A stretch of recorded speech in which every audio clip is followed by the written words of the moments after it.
Agad na nakumpiska ang smuggled cigarette products at isang Indian national ang naaresto sa isinagawang anti-illicit cigarette interdiction operation sa Busao Mountain Province noong ika-12 ng Mayo taong kasalukuyan. Ayon sa ulat, ang suspect na kinilala bilang isang 33 taong gulang na lalaking negosyante ay naaresto dahil sa di umano'y paglabag sa Republic Act No. 10643 o ang Graphic Health Warning Law at Republic Act No. 10963 na kilala rin bilang Tax Reform for Acceleration and Inclusion Law. Nakumpiska sa operasyon ng 82 reams ng Modern Red, 15 reams ng Modern Lights at 10 pakete ng Modern Red na sigarilyo na may kabuuang halaga ng BIR assessed tax liability na umabot sa 850,124.49 pesos.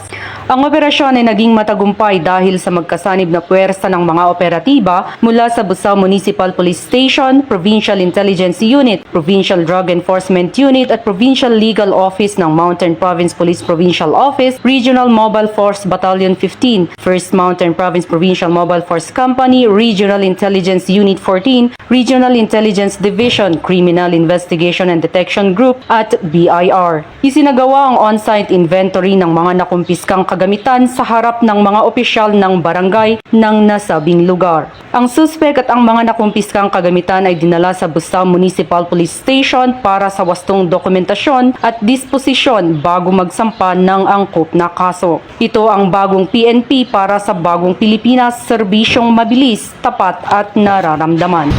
Mula dito sa rehiyon ng Cordillera, ako ang inyong PNN correspondent, Patrolwoman Lizelle Digman, alagad ng batas, tagataguyod ng Balitang Pulis.